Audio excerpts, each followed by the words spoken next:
Network Entertainment.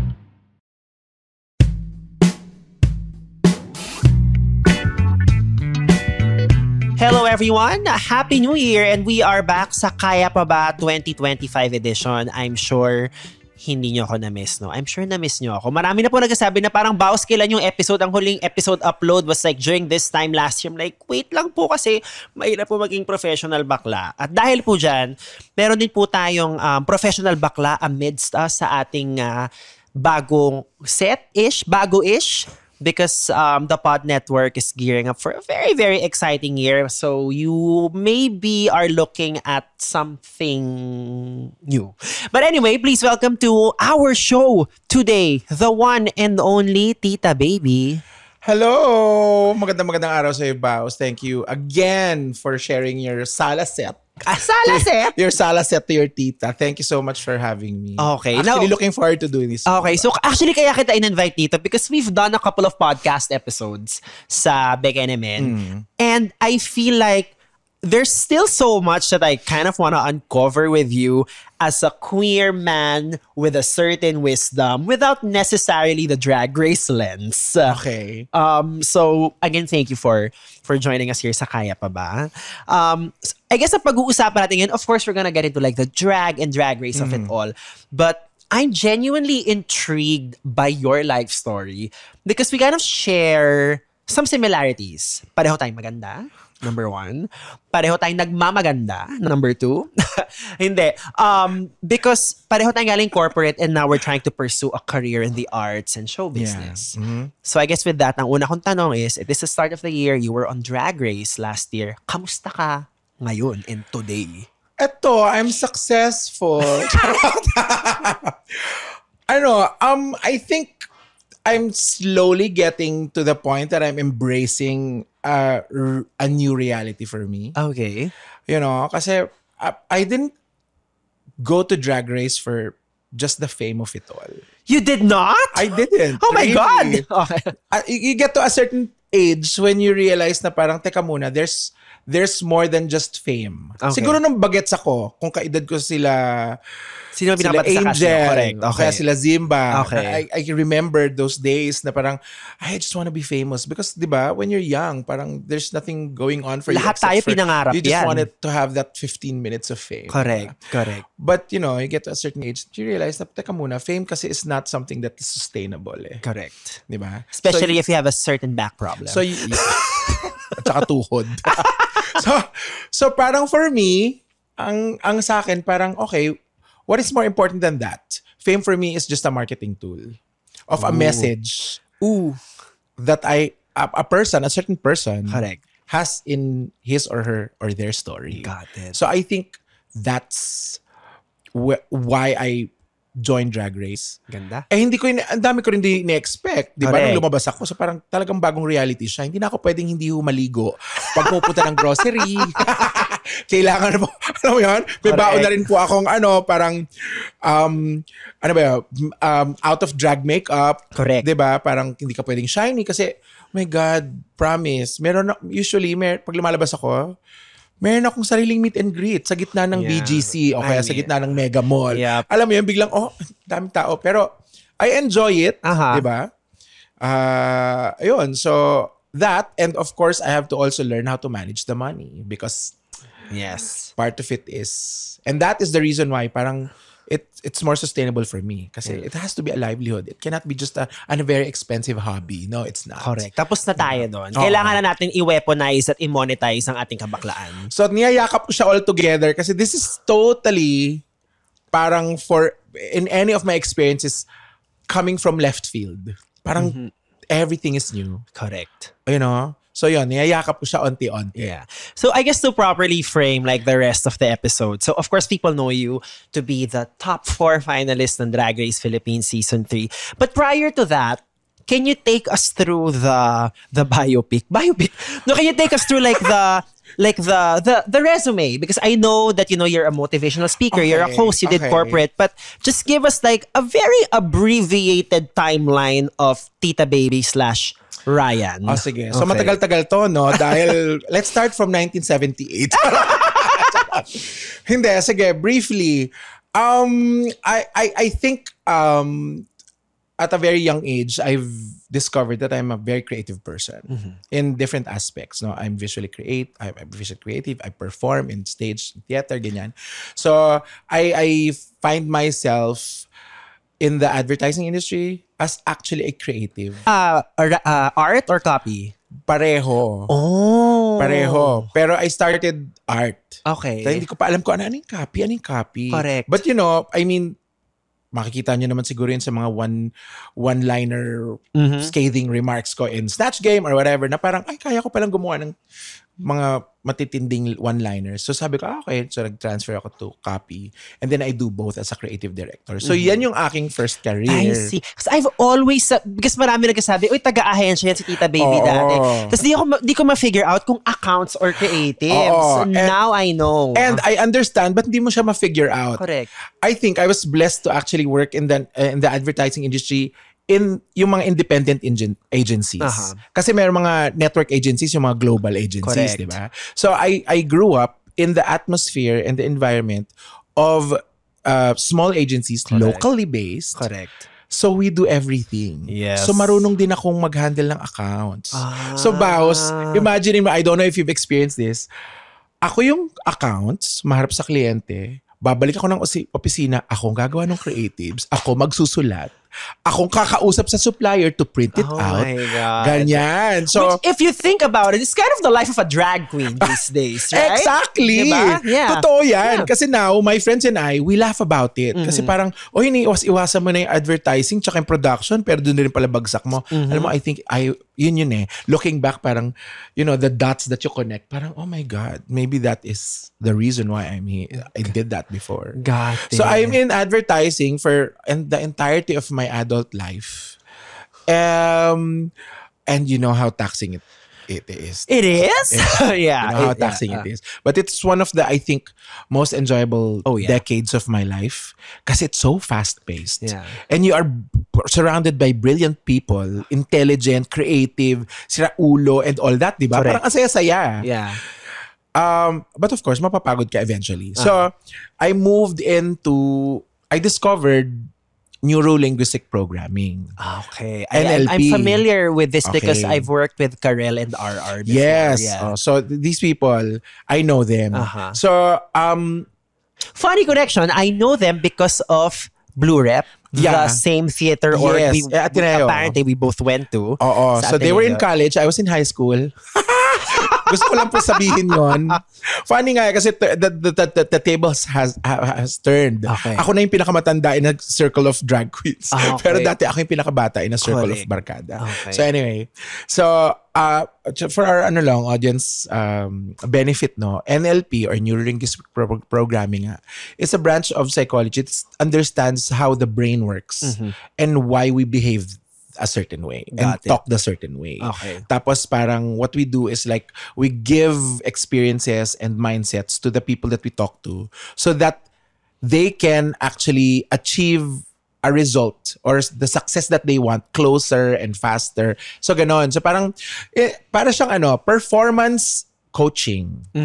So basically that's what NLP does. So I discovered it. Nagpa-certify ako doon. So I do two things at the same time already. So I was doing my agency work, which sabi ko nga dahil nagwa-one-man show naman ako dati sa ahensya, nagtayo ako ng sarili kong ahensya. And while I was doing that, managing it, na-discover ko si NLP, ginawa ko siya ng sabay. Grabe! So I was coaching corporates while I was actually running a business also. Wait, sorry, just like to draw. I mean, this is my show, so I can talk about myself. Just to draw similarities lang. So, nung sa agency ako, when I was like VP or GM, that's when I started to do improv naman. Inaral ko. Because I felt like I needed something that also informed the agency work. So, wala lang, like, nakakatawa lang yung similarities natin. Kasi parang ako, hindi lang tayo ang nasa ahensya na parang naghahanap ng outlet, di ba? Correct. Ang daming tao naghahanap ng expression ng kanilang creativity, especially in the advertising industry. So yun. And then, after that, just right before the pandemic, syempre yung time na yun, damang-dama ko na. Ang galing-galing ko. Kasi parang I was doing two different things. These are two different things. They are, yeah. Tapos I use what I learned here to apply it here and vice versa. Sabi ko, ang galing-galing ko. And then, alam mo yun, parang life happens and there are so many things that you can't control. Everything just fell apart. Okay. I lost my business. The agency? The agency. Oh, wow. Okay. I had to quit it. Parang stop, let's stop. Parang mahabang kwento. Basta, yun yung nangyari. Yeah. And then, because of that, I tried to sustain myself with the coaching. And I wasn't doing that alone. I was doing it with a team. So, and I am a consultant in that team. So, parang in terms of economics, hindi siya sustainable for me. So, and then I got jobs already, creative jobs ulit, bumalik ako ng ahensya, etc., etc., etc. Then the pandemic hit. So in a nutshell, parang ganun siya, parang taas tapos fail tapos pandemic. Yeah. And then I got sick. Yes, you Papunta told na me ba tayo about dito? this. Oh, I got sick. So footnote po, meron po kaming episode sa Becca Nemen, Hanash with Tita Baby. That is an all-time great in my opinion. So kung gusto nyo lang ng parang support documents, to use ASC terms, support documents sa sinasabi ni Tita Baby, go check that episode out. Okay? So I believe your body is kung ano nararamdaman mo in your physical form is a manifestation of your internal spirit, di ba? And during that time, how would you describe I was the depressed. spirit? I was physically depressed. I was emotionally and I didn't even branded it as depression then. But later in life, I actually got professional consultation na I was apparently depressed. So, hindi ko pa alam. Kasi kami, sa generation namin, walang depressed, maarte ka, trabaho ka, mo yan. ganon. Iinom mo yan. Oo, tiisin mo, itulog mo lang yan. Correct. Ganon, Yeah. di ba? So, parang ganon. So, yun ang ginagawa ko while I was apparently depressed.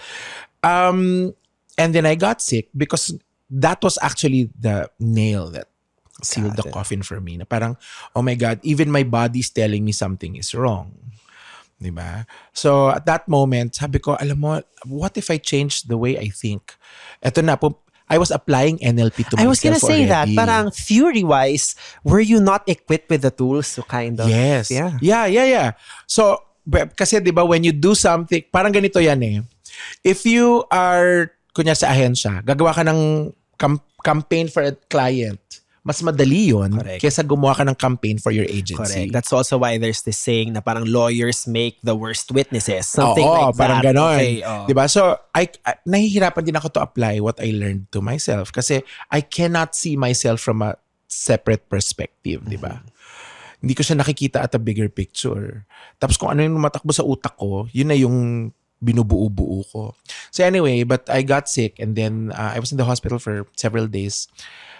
And then I just thought na parang, okay, let's pick up what I learned from NLP and apply to myself. That was when I realized na parang everything kasi starts from you. If you, di ba, everything starts from you. So, yung kung ano yung nagmamanifest sa buhay mo right now, lahat yan is because of the decisions you make. The decisions I made. Di ba? And I was ignoring the fact that I was not feeling well. I was so ayun, yung katawan ko na yung nagsasabi sa akin. So sabi ko, sige, let's do something for me. I wanted to do something for me, not for clients, not for my family, not for my friends, not for anybody, but for me. And what was that? It was apparently drag. Damn. Na, balikan natin yung that's na sinasabi ko kanina. Galing akong production, ahensya, nagsusulat ako, creatives. By the way, fine arts po ang aking college course. So, kaya pag sinasabi nila, oh my God, tita, ang ganda ng makeup mo, parang airbrushed. Parang ganun na nga. So, kung ano yung natutunan ko sa college, yun din ina-apply ko sa mukha ko. So, pinagsama-sama ko siya. If you put it all together, performance art, visual art, production. Yes. Hindi ba drag queen yun? Everything intersects sa drag. So, parang, yun eh, parang the universe is actually telling you where to go. Hindi ka nakikinig ka sa iba. Mas nakikinig ka sa ibang tao. Correct. So, dinideny mo yung sarili mo of who you really are. And then, that was when sabi ko, sige nga, let's do something for myself, which apparently is parang palatable for everyone. Yun, cut to Drag Race. Okay. Cut to show araw-araw. So, cut to, balik ako sa dati kong industriya. Halos gan. Yeah. Di ba? Yeah. No, you bring up a great point about, like, what do you listen to? Diba? So I guess obviously, you've lived many lives. You've lived such a colorful life. I guess what I want to know is what has it taught you about inspiration or working with inspiration? Okay.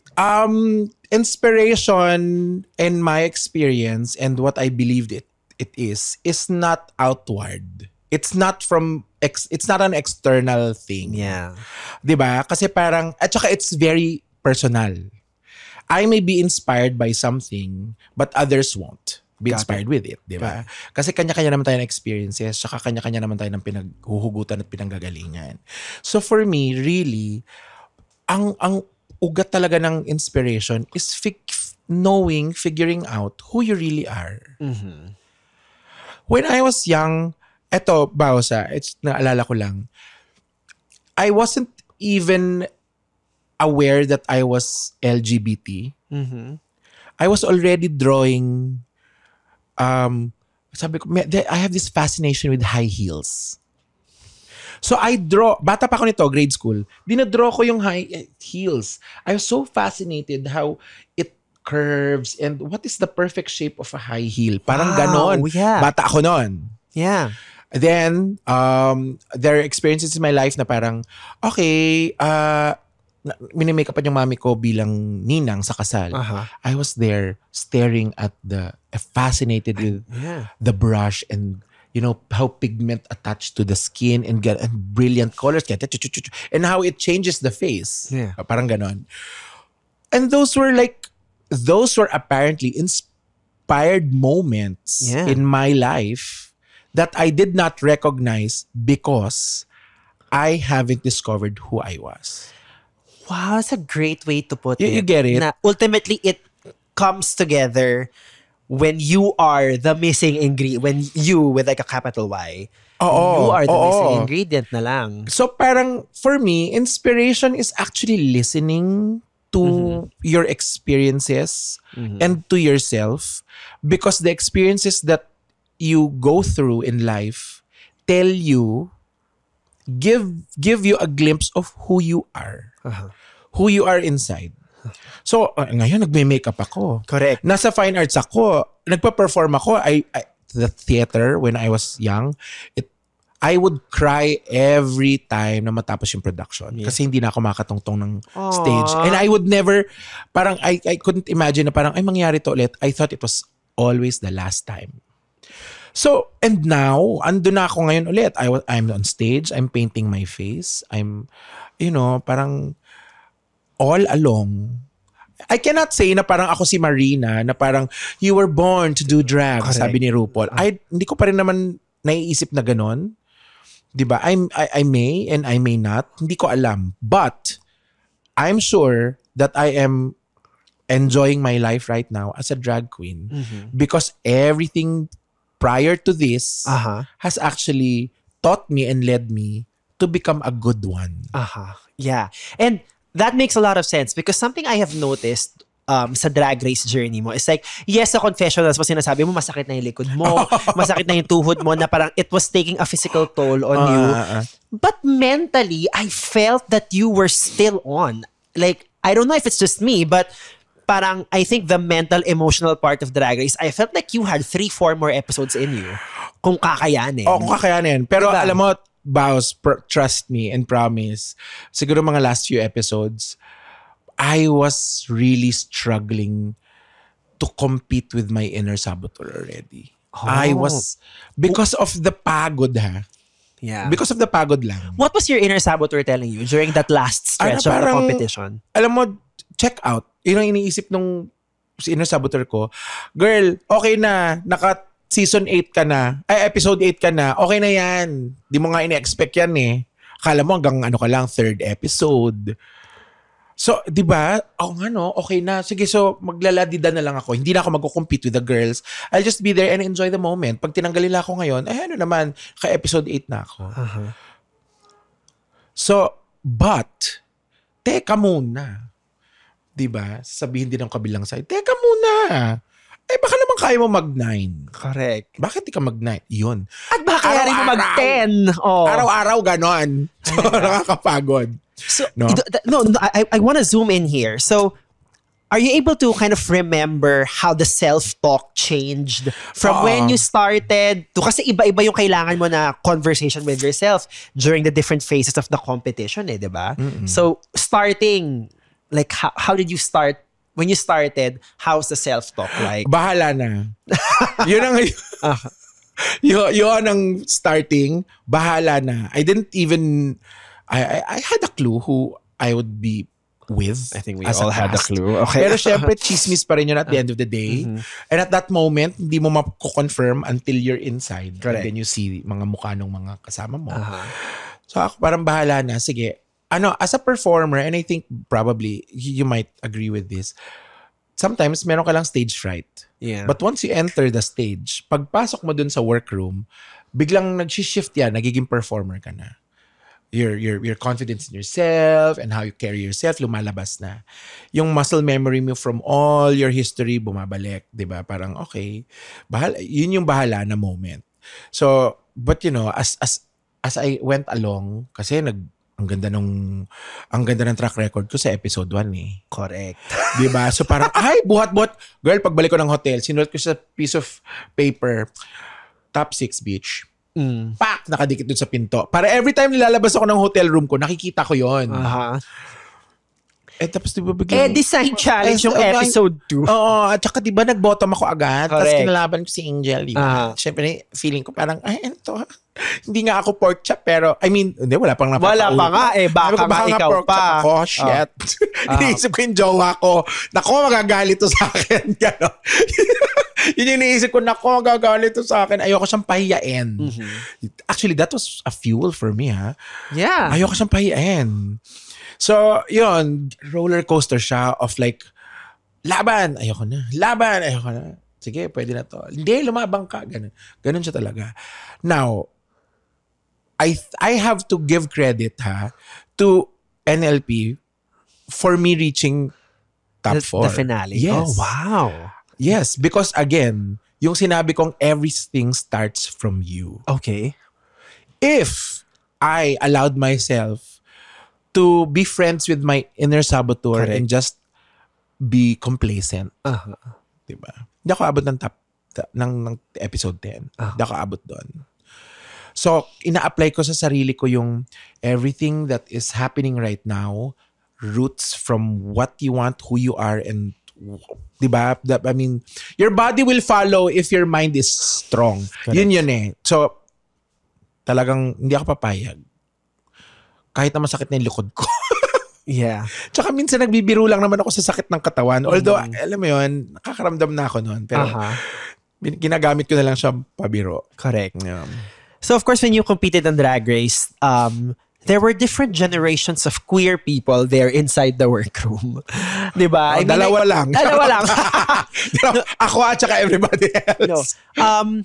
Kasi, we talked about this in a previous podcast about just like, being queer, the queer experience. Yeah. Like, what is something that fascinates you with the younger queer generation? Mas palaban sila. Mas palaban sila than my generation at least. Parang, how do I say it? Kasi, in my generation, just to give a point of comparison, we are always warned. Wag mong gawin yan. Madadapa ka. Wag mong gawin yan, masasaktan ka. Wag mong gawin yan, you will fail. When I started my business, my seniors, like the generation before, my parents, my uncles, sabi niya, akala mo madaling magnegosyo? It's always a warning. Yeah.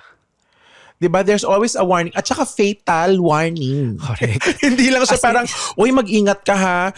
Congratulations, meron kang courage. Sige, I will supportahan kita dyan. Hindi, walang ganon. Wag ganon. Oo, yung mga... Sige, bahala ka ganon. Yung na agad, yung double dare. I double dare you. Ganon agad sila. Correct. So I grew up really scared of doing things that I haven't even experienced before. Like, yun nga, one is picture, negosyo. Correct. Or anong negosyo mo? Nagtayo rin ako ng resto bar. Alam mo ba yun? Diba? So anong negosyo mo? Resto bar. Akala mo madali Ganun agad. Marunong ka ba niyan? Alam mo, in my head, diba you have to start from somewhere anyway. Everybody has to start from somewhere. Yeah. So parang, I don't have to know everything to start something. I'll figure it out as I go along. Parang gano'n, diba? Pero hindi. The generation before me, they will discourage you from getting up from your bed and living a life. Yon. And I apparently, it's very Asian. Talaga, this particular kasi upbringing. When I watch like Asian themed TV shows, even foreign Asian themed TV shows, Hollywood kunyari, nakakatawa siya for us kasi oh my God, ganun pala Asian parents. Matuto ka magpiano, lahat ng ikaw ba nag-aral ka magpiano? Pinag-swimming lessons ako, pinag-taekwondo ako, pinag-gitara ako for a while. Di ba? Madami. Ayan. So ako, piano, swimming lessons, penmanship. Actually, penmanship, Diyos me. Di ba? So, but now, okay. So yun na, parang I kind of describe the generation Correct. that I grew up in, di ba? Parang you were forced to things that you didn't want to do and the things that you wanted to do are forced out of you. Parang ganun. Now, I see the younger generation with parents, siguro my age, who went through the same thing as I did, are doing the opposite thing. Correct. They're encouraging. Sige, do what you want. I'll support you. And I think, I'm not saying that's totally right because it has resulted in, no, I'm just kidding. But I mean, like, it's not always, feeling ko it's somewhere in the middle. Yeah, hindi correct. siya, hindi siya superlatives. Correct. Hindi naman ganon. But I can see that I have barkada in my generation na nagkaroon ng anak and they're very supportive with their art lessons, with their theater. And dati ako parang, yung tatay ko, huwag kang mag-theater. Wala kang pera dyan. Alam mo ba, nag-Blu-ray pa ako nung first year, pinag-quit ako ng tatay ko. Ayan. Kasi, as in, tinrete niya na hindi niya babayaran yung tuition ko ng second sem pag tinuloy ko. So, after a week of rehearsals, I quit. And this was just what? Like, 15 years ago? May internet na nun, may Facebook na nun. And now... Hi, I'm Joelle, and I'm back. Did you miss me?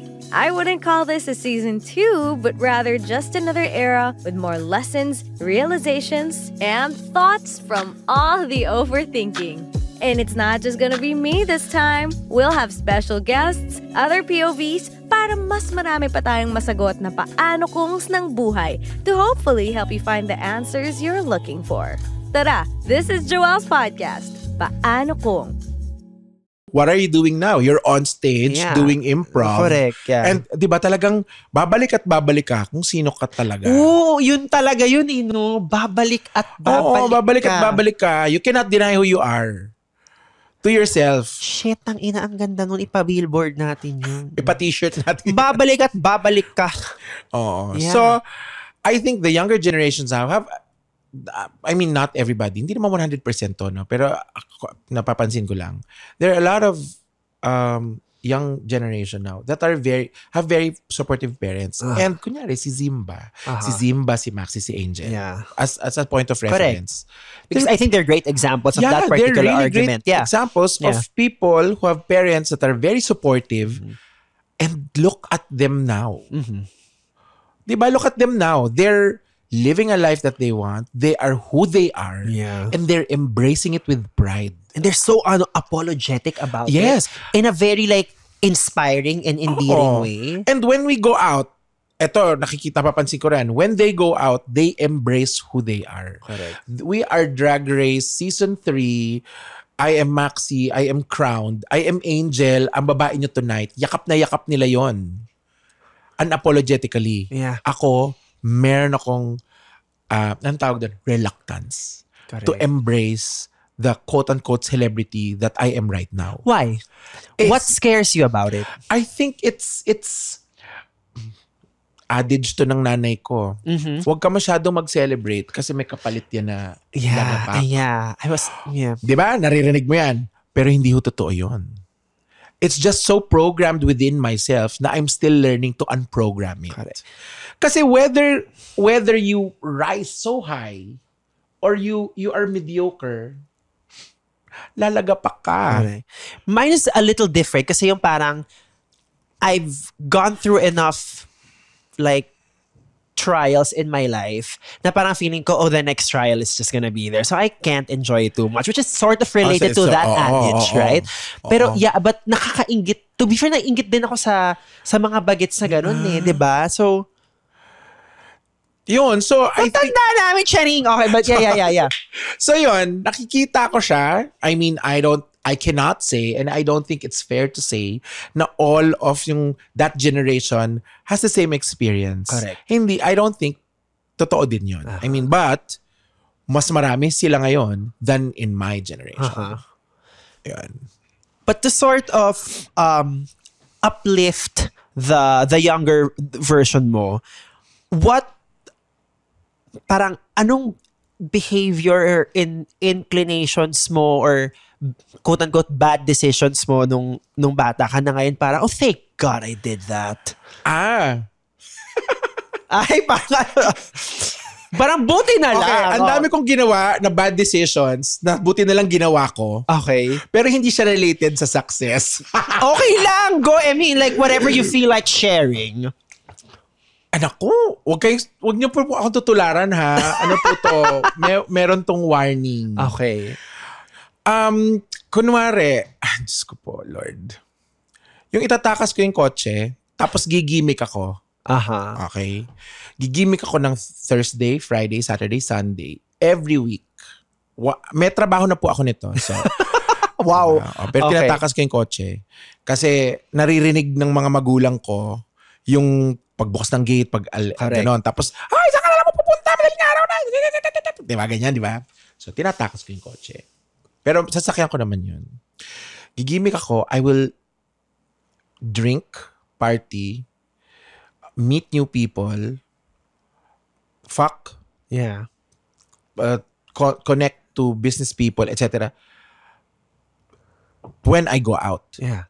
And syempre, nung time na yun, parang, ang frivolous ko lang. Correct. And diba? everything I'm doing is wrong. Everything I'm doing is wrong. It's so dirty. It's so messy. It's so dark here. And ganyan.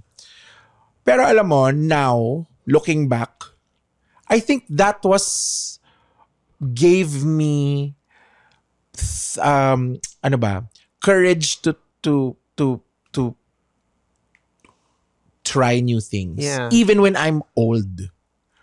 Got it. Diba? Kasi parang, kunyari, I was invited for a photo shoot a few weeks ago or a month ago. Si Nicolo Cosme. Si Nicolo Cosme. Batchmate ko yan sa gimikan noon. Alam mo yon, parang oh my God. Diba? Parang may connection. I got invited to try out a clinic. Diba? And apparently, the one that's managing the clinic, kagimik ko lang rin noon. Reunion ito, okay. Oo, na parang if I didn't go out and just enjoyed myself and met people, I didn't go out kasi baka isipin nyo parang pumupok-pok lang ako. Hindi naman. Kasama yon pero hindi yun yung 100% ang ginagawa ko pag gumigimik ako. I really connect with and meet people. Yeah. And who I bump into si Tim Yap. Nung Halloween party niya. Okay. Nung Halloween party niya, na-invite ako to host. Correct. I just bumped into him in Gimikan before. So parang, what am I trying to say? I'm trying to say, I defied my parents in the dark. Yeah. Gumigimik ako on my own. Do whatever I want. And I learned from it kasi, I learned things that they will never be able to teach me. Correct. So I think yon. Pero di ba sabi ko warning? Kasi ayoko naman sabihin sa inyo na ako sumunod sa mga magulang nyo. Yeah. Hindi rin totoo yon dahil promise, boss, I almost died, I almost killed someone, marami, nakulong na ako, nahuli na ako ng pulis. Alam mo yung mga ganun. Yeah. Ang dami rin niyang kapalit. Correct. Di ba? Pero, yun, everything has a price. Yeah. And I think, my ignorance then, and probably a mix of a lot of courage, was the price I had to pay. Yung mga kapalit naman ng mga good things that happened then. Yeah. So, pasalamat ako, buhay ako, promise. Pwede namatay ako sa ilog, Pasig. Yeah. And parang feeling ko kasi like, I don't know, as queer people, parang we're so used to hearing like, no, you can't. Na parang sometimes pag yung zest mo for life, you just wanna parang cannonball into it, na parang, teka lang, ma'am. Tama ka Like, rin. hindi naman dahil tinakas ko yung kotse, hindi ko kayo mahal. Diba? Pero like, but I gotta live my life. Okay, tama rin yan nabanggit mo, no? I forget I'm queer. Yeah. May part dun sa story na yon that my queerness is the biggest ingredient. Ooh. Diba? Kasi high school, college ka, I was very confused. Mm-hmm. I was very confused. I was behaving differently among others. Hindi ko pa alam na bading ako noon. Mm-hmm. Then I started feeling nagkakagusto na ako sa lalaki. Oh my God, shame. Yes. How do I correct this? Diba? Yung mga ganon, that's diba? a conversation, no, how do I correct how do I correct this? Because this is wrong. Yeah. Sabi ng lahat. Correct. Sabi, baka face. Girl, college na ako noon. Hindi pa po siya Hindi pa siya. The face. Face, yes. So, alam mo yon, parang, I think this rebelling against what is supposed to, I shouldn't be doing. Correct. Pumutok yun nung nagkaroon ako ng freedom to work. I earn my own money. I meet new people. Nagkaroon ako ng sasakyan. I have a physical freedom to go out, and binawi ko lahat yun doon. Correct. Yeah. Kaya yun, yung ignorance ko noon, yung lakas ng loob, yung courage ko noon, yun ang nag-push sa akin to do the things that I wasn't supposed to do. But meron din yin and yang ngayon, like I said.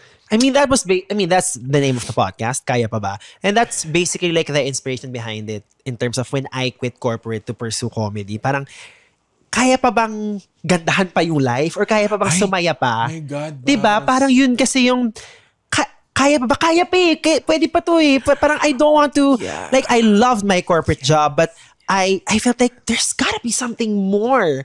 In the cheesiest sense, something that will just, when you wake up in the morning, kasi like, I mean, not to say na parang wow, ang sarap ng buhay namin, but I think now that we live itong mga creative lives na to, like, you wake up and like, okay, what's the next gig? Anong ipaplan na look? Anong isusulat na joke? And I think sometimes we forget how much of a privilege that is. Oo. Right? Oo, totoo yan. Alam mo, oo nga, Baus, no? Na-trigger ako dun sa, positively triggered, dun sa sinabi mo na there has to be more than this. Yeah. Yan yung question ko when I was in the hospital eh. Oh, wow. Because if I die, and I was around 39 or 40 that time, if I die, what do I have to show for? To myself. Pag ni-role play mo, pinlay mo yung tape. Yeah. Tape talaga, no? Yung Betamax. Pag ni-rewind mo yung buhay ko ng Betamax ng buhay ko at pinanood mo siya, ano yun, defining moment ko sa buhay ko? That I can say na, this is mine. Yeah. Or this is me. Wala, girl. And yun, you just have to collect courage and Correct. kaya andito na ako ngayon. Yeah. Pero tama ka, hindi rin siya madali. Yeah. And I think naisip ko rin na somehow, I think my being in advertising kind of led me to that question. Kasi I'm not sure if you experience this. Sometimes pag nagpapitch yung isang kliyente, tapos sobrang excited ka to crack the strategy and the tagline, there's a certain gravitational pull eh. Oo. Diba? Na parang mapapa-OT ka, nagulat ka na lang, 14 hours ka nang nagtrabaho kasi sobrang lunod na lunod ka dun sa creative process. So parang, because advertising life gave me a preview of that, I kept looking for that. If that makes any sense. Diba? Yung tipong, the lunod into making something, creating something. So I mean, I have to thank my advertising stint for showing me parang yung early form nun of what I'm doing now. At saka I think also, Baus, no, on a little bit of a personal level, I think it's in you kasi you're not a mediocre person. Ay, well, thank you. Okay. Feeling ko, kaya meron kang pull dun sa challenge, you wanna crack the challenge, kasi pwede namang hindi eh. Pero bakit ka drawn to that? Yeah. To the difficult life, to the because you wanna do something good. I think gusto mong gumawa ng magandang trabaho. Gusto mo yung output mo maganda. Mm-hmm. Yun. Yeah. So you have to give credit to, thank you very much for being in my show right You have to give yourself credit na thank you naman. Gusto mo maganda yung output lang. Yeah. I mean, I don't wanna say gusto ko maganda. I think the more appropriate term, gusto ko lang yung galing siya dito. You know what I'm saying? You know that, right? Like, it comes, I'm sure you know that. It comes from here. And it'll take you a while to know if something comes from here or somewhere else. Right? But yeah. Having said that, pwede ba ako magkwento? Go. So, ito meron akong kwento. At sabi ko nga sa inyo, nag-fine arts ako, di ba? So, I had this classmate back in college na nung nagtrabaho na kami, ang advertising po puyat 14-hour days. Minsan 8 o'clock na ng umaga ko umuwi again. So siya, nasa ibang ahensya siya. Pero meron siyang time to do art. Fine art siya eh. So, tatrabaho siya sa ahensya, nagpupuyat as a creative, as art creatives. Pero nakakagawa siya ng art for himself. Tapos sumikat yun, napopost yung mga artwork niya. Pinapost niya sa IG and before the advent of big IG, keme-keme. Wala pang video yung IG nun. Sabi ko, oh my God, dami niyang followers. Tapos dami niyang post. Tapos sabi ko, so one time, I bumped into him. Sabi ko, where do you find time to even do this? Kasi ako, gusto ko rin gumawa ng art. Pero pag umuwi ako sa bahay, tulog na lang ako. Yeah. Diba? Iinom ko na lang to with my friends, matutulog na lang ako. Sabi niya, there will never be time. You have to make time for it. Yeah. Sabi ko, so okay, ano kapalit no? Napupuyat din ako. Minsan, 4 o'clock siya ng umaga natatapos.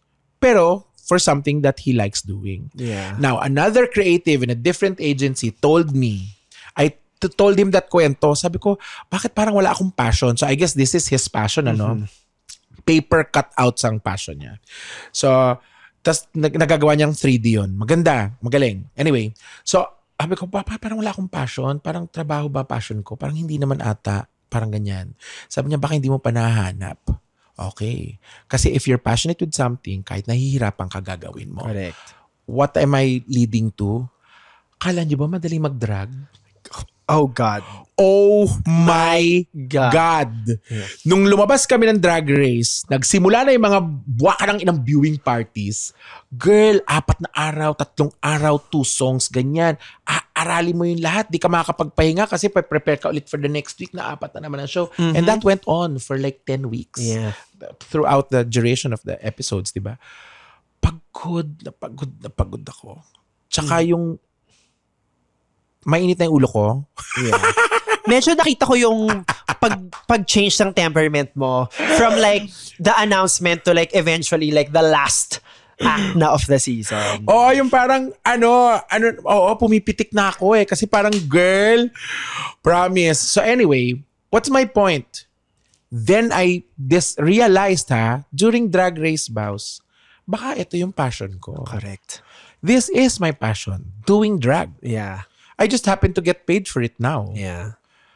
Yun. I don't have to find, I hope this, for me, no, mahabang-mahaba siyang journey.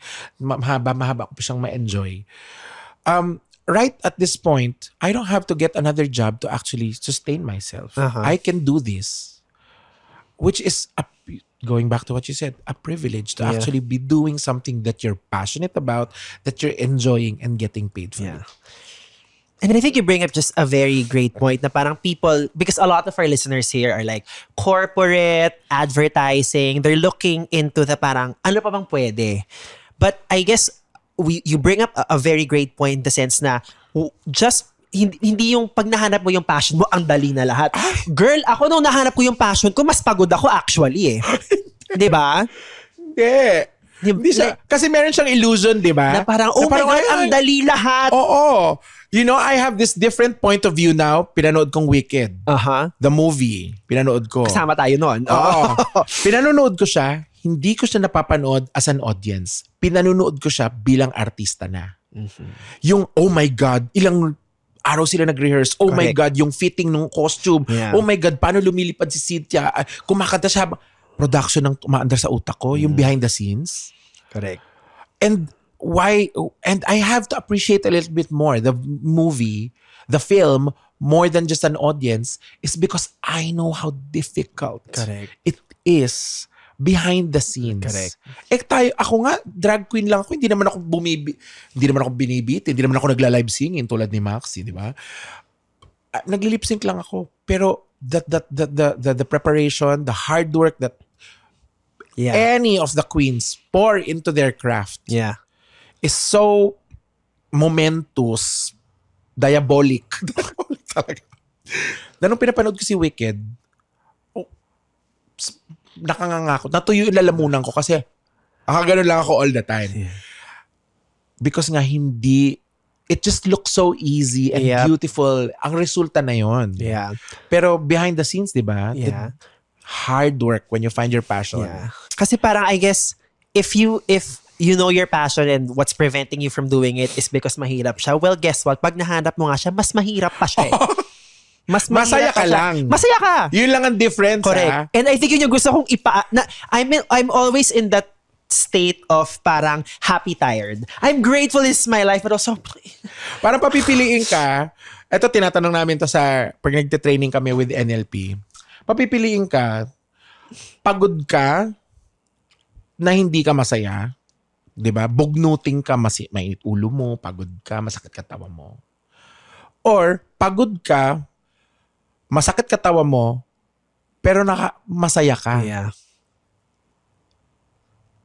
And between the two, mahabang journey yun to get here. And to be comfortable with the idea na it like the work will never end. I need to choose that, but this makes me happy, so the work will be worth it. Yung happy ending na sinasabi nila sa Disney movies, hindi totoo yun. Kasi once you reach your dream, di ba? Parang, I wanna be a drag queen from Drag Race. Sige, lumabas ka na. And then what? Correct. You have to work to stay there. Correct. Diba? So just because kinaya mo na doesn't mean you will stop asking the question kung kaya pa ba. You will forever ask that question. Magugulat ka, yung kaya pa ba? Masasagot mo lang yan pag tapos na eh. Correct. Pag nasa kabaong ka na. Hindi na kaya kasi physically hindi mo na kaya. Oo. Okay, oh my God. Okay, so I think this is a perfect segue to like my last question every time I have a guest on. So, medyo tayo, mag-acting challenge tayo. Okay? So, can you go back to that time you felt like was your lowest point? I wouldn't be surprised if you name na parang that being in the hospital as the moment. But what would you tell that version of yourself? Paano niya pakakayanin?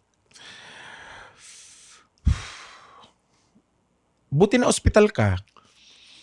Sabihin ko sa iyo yun, buti na ospital ka. Kasi kung hindi ka na ospital, hindi ka napirme, di ba? Ginagawa pa rin ginagawa mo hanggang maputol ka na lang or whatever. Pero buti na ospital ka. Kasi the silence in the hospital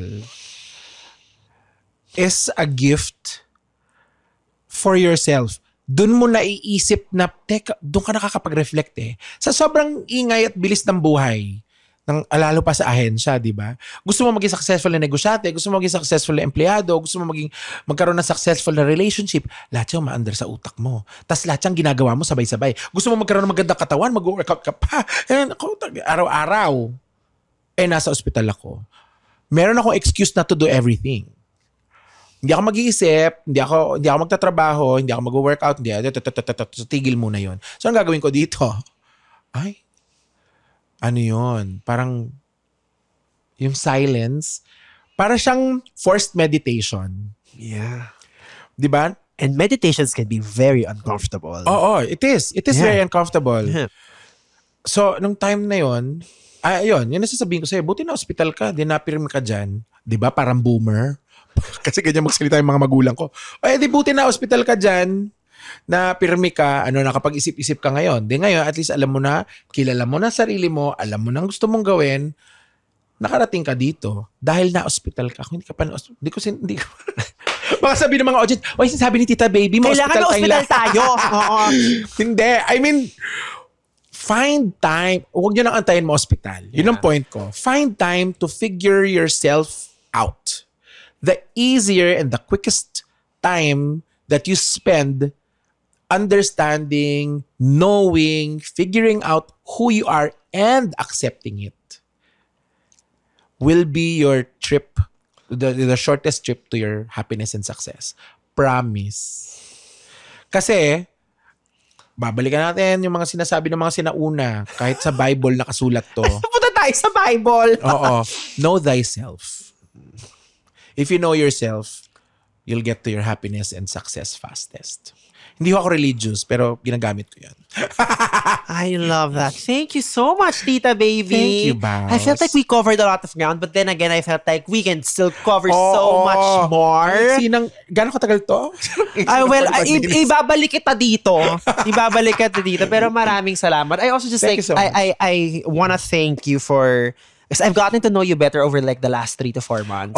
Sa podcast madalas. Sa podcast, sa viewing parties, we've written comedy together. Yeah. It was also lovely getting to know you like as like a writer, comedian. So, and you are so easy to work with, and Thank you. And that for me is already like inspirational. I mean, I find it inspirational because like, alam mo, pag nakipag-work ako kay Tita Baby, it's like, it's just gonna flow. We don't need to force it. So, thank you for that because I think that is such a gift, and Thank you. I don't encounter that a lot. I guess that's what I'm trying to say.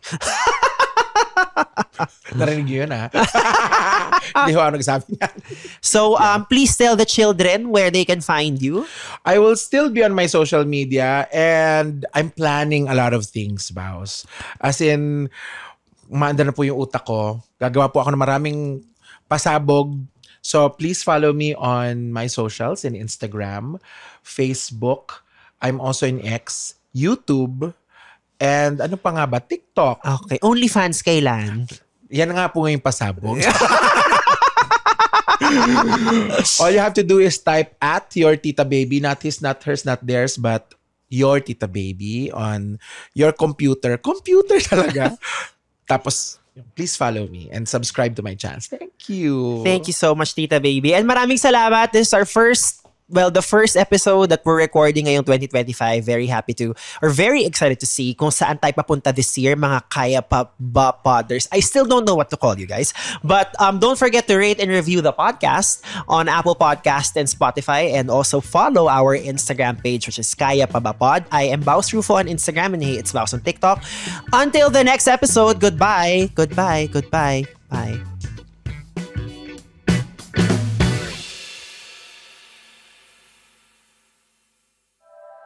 The opinions of podcast creators, hosts, and guests are not necessarily reflective of the official stance of the Pod Network Entertainment, its hosts, or other network programs. The content created by the people behind the podcast is personal and not meant to harm any religion, ethnicity, group, organization, company, or individual.